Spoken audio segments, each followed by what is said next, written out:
श्रोताओं नमस्कार। समसामयिक विषयों पर आधारित हमारे साप्ताहिक कार्यक्रम बातों बातों में के आज के अंक के साथ मैं विकल्प शुक्ला। श्रोताओं, देश के दूर दराज के इलाकों में मरीजों की सुविधा के लिए दवाइयां, वैक्सीन पहुंचाने के साथ ही रक्त के नमूने एकत्र करने के लिए ड्रोन का इस्तेमाल किया जाएगा। भारत सरकार के इस प्रोजेक्ट के तहत प्रायोगिक चरण में अंबिकापुर स्थित शासकीय चिकित्सा महाविद्यालय का भी चयन किया गया है। हाल ही में ड्रोन के माध्यम से उदयपुर सामुदायिक स्वास्थ्य केंद्र से ब्लड सैंपल और OT culture Ambikapur medical college लाए गए। इस परियोजना के बारे में चर्चा के लिए आज हमारे साथ हैं अंबिकापुर शासकीय चिकित्सा महाविद्यालय के डीन डॉक्टर रमणेश मूर्ति। डॉक्टर मूर्ति, आकाशवाणी समाचार के इस कार्यक्रम में हम आपका हार्दिक स्वागत करते हैं।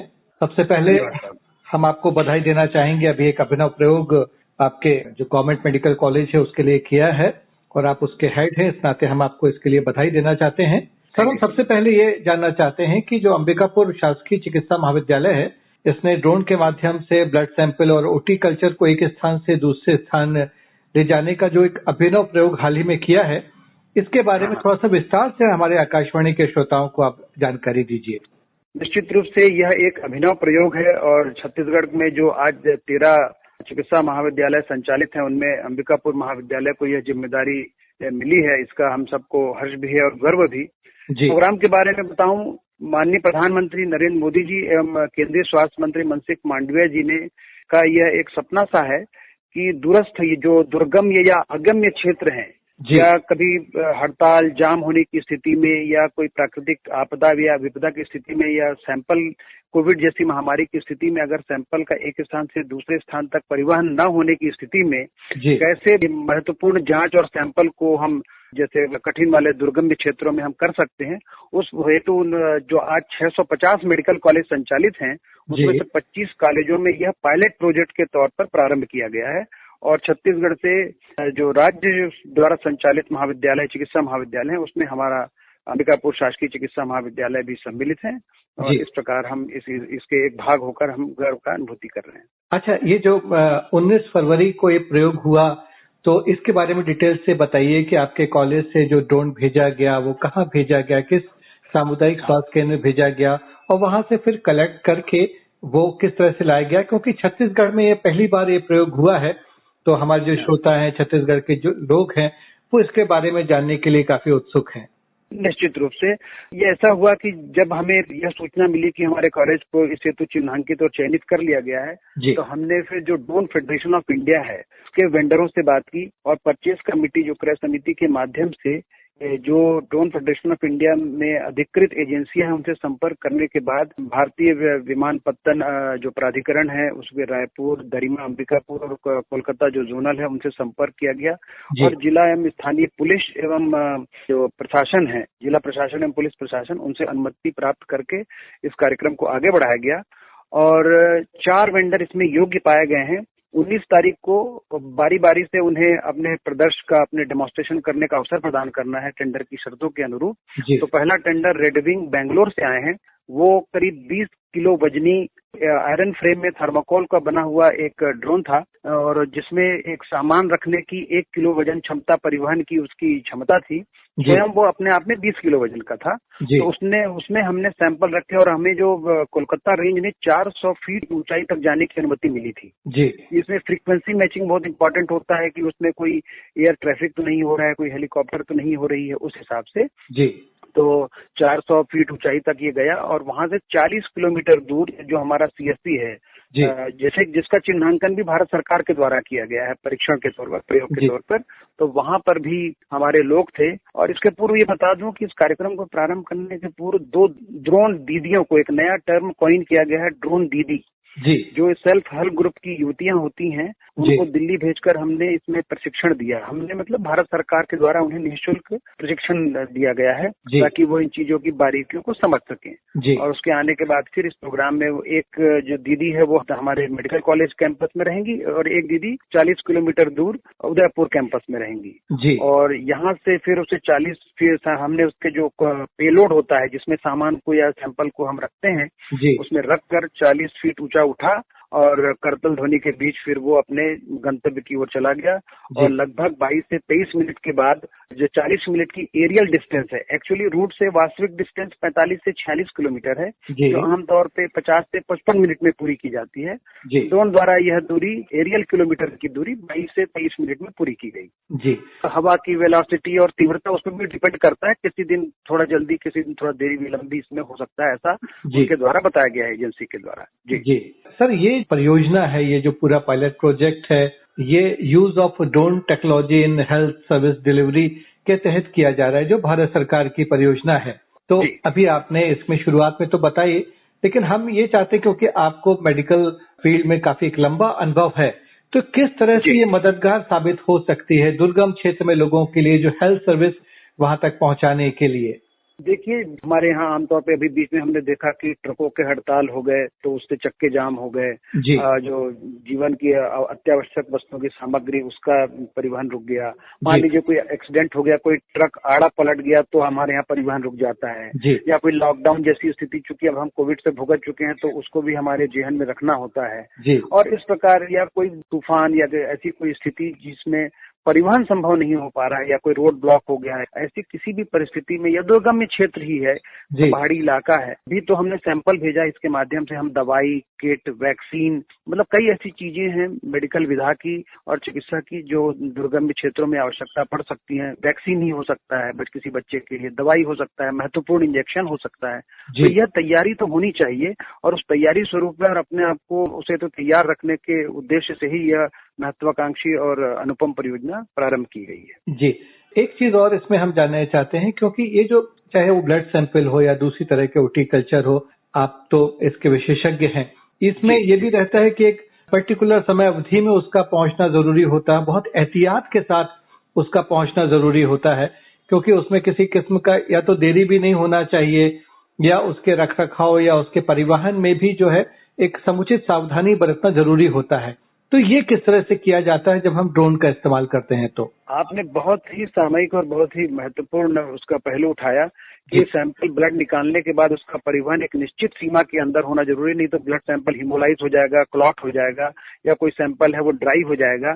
तो उसके लिए पेलोड में उस हिसाब से इंतजाम रहता है कि उसमें कोल्ड चेन, जो हमारे जेल्स होते हैं, जेलीज होती हैं, उसके साथ हम उसको हम कूलेंट भी कहते हैं, उस डब्बे में हम उसको रखकर उसे सिक्योर करके, सुरक्षित और संवर्धित करके, फिर एक स्थान से दूसरे स्थान उसकी आवश्यकता अनुरूप हम उसको, कि ये मान के कि 20 से 25 मिनट के अंदर का विलंब यह सैंपल जो है सह लेगा, और इससे उसके नतीजे में या परीक्षण में कोई परिवर्तन या कोई त्रुटि नहीं होगी। उस हिसाब से सैंपल का परिवहन करने में ये कारगर साबित होगा और एक मील का पत्थर साबित होगा। जी सर, ये जो ड्रोन है, इसके माध्यम से किस तरह की सामग्रियों का, यदि हम हेल्थ सर्विसेज की बात करें, तो परिवहन किया जा सकेगा भविष्य में, क्योंकि इसका और विस्तार किया जाएगा इस परियोजना का।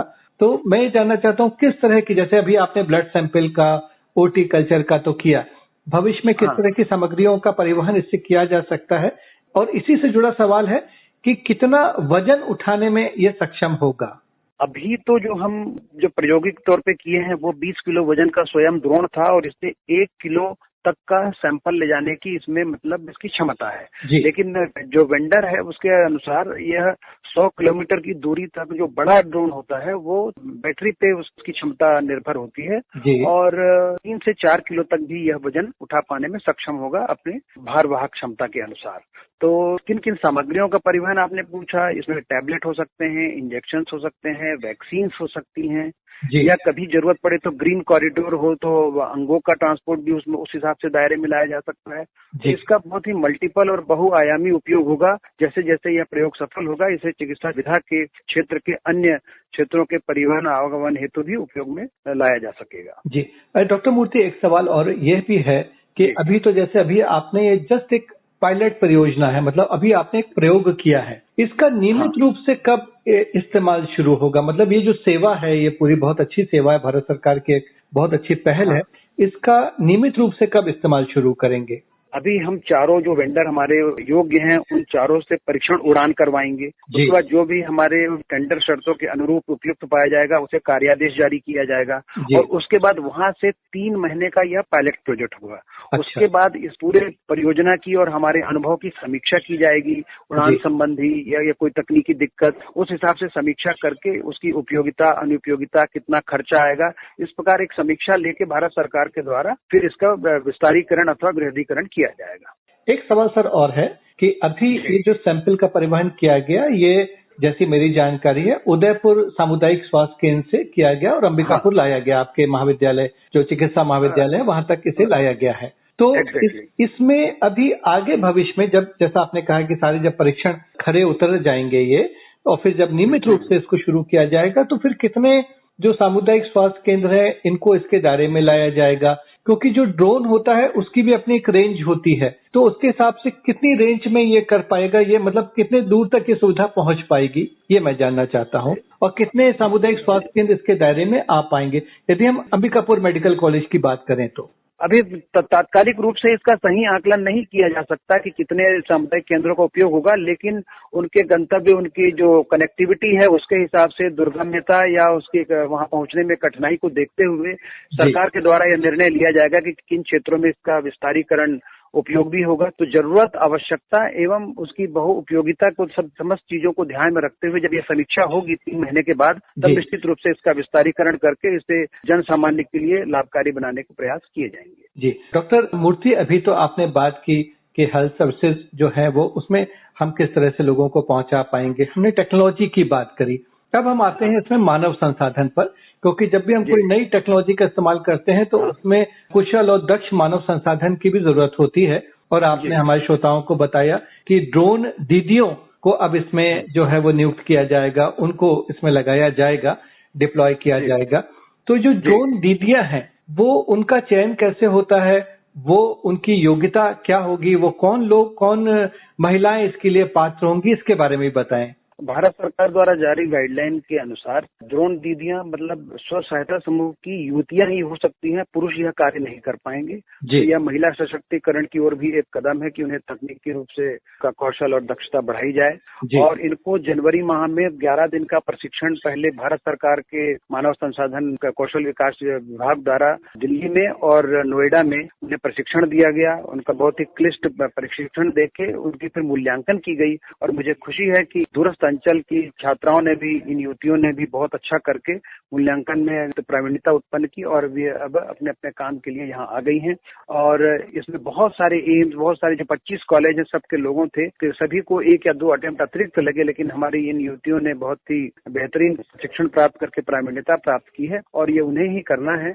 और वेंडर जो रहेंगे उनके साथ रह के ये इस कार्य को संपादित करेंगे। अच्छा, ये जो ड्रोन दीदियां हैं इनकी तैनाती दोनों ही बिंदुओं पर होगी। जब मैं बिंदु कह रहा हूं तो मतलब मेडिकल कॉलेज और जहां पे जो स्वास्थ्य केंद्र है वहां दोनों जगह इनकी तैनाती दोनों जगह होगी। और ये वो लोग हैं जो कोई अन्य कार्य नहीं करते, ये स्व सहायता समूह के सदस्य हैं और उन्हीं लोगों ने इनका चिन्हांकन करके हमारे पास भेजा है। इस प्रकार जो ये नामांकित होकर हमारे पास आई, स्व सहायता समूह के जो प्रतिनिधि मंडल है या जो उनका कार्यकारी मंडल है वहां से इनका नाम नामांकित होकर आया और फिर हमने इन्हें दिल्ली प्रशिक्षण के लिए भेजा। वहां से वापस आके अब ये काम में हमारी मदद कर रही है। डॉक्टर मूर्ति, एक अंतिम सवाल, जैसा कि आप सरगुजा इलाके में हैं, अंबिकापुर में बहुत एक दुर्गम इलाके भी है, वहाँ पिछड़े इलाके भी हैं, लोगों को बहुत जरूरत होती है अच्छी स्वास्थ्य सेवाओं की और ये जो परियोजना निश्चित रूप से उनके लिए बहुत लाभकारी साबित होगी। तो यदि अब हम लोगों की, खासतौर से यदि कोई दूर दराज के मरीज हैं, कोई बीमार व्यक्ति है, उनकी दृष्टि से यदि देखें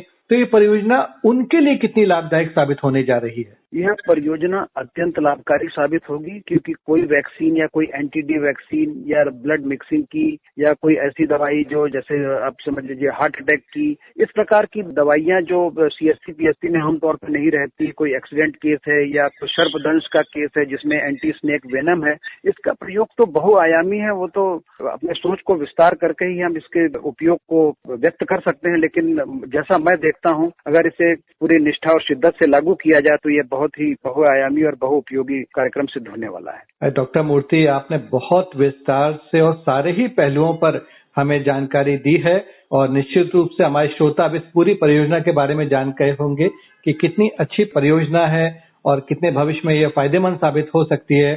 खासतौर से छत्तीसगढ़ जैसे जहां पर बहुत विविधता वाला भौगोलिक हमारा क्षेत्र है, यहाँ पर दुर्गम इलाके हैं, पहाड़ी इलाके हैं, वनाच्छादित इलाके हैं, यहाँ पर उनके लिए ये निश्चित रूप से जो परियोजना है बहुत फायदेमंद साबित होगी। डॉक्टर मूर्ति, आपका हार्दिक आभार इतनी महत्वपूर्ण जानकारी देने के लिए। धन्यवाद। मुझे इस बात का गर्व है कि हमारे क्षेत्र में यह प्रयोग किया जा रहा है। तो श्रोताओं, इसी के साथ समसामयिक विषयों पर आधारित हमारा साप्ताहिक कार्यक्रम बातों बातों में आज का यह अंक संपन्न होता है। अगले हफ्ते एक नए विषय के साथ हम फिर हाजिर होंगे। अब हम आपसे विदा लेते हैं। नमस्कार।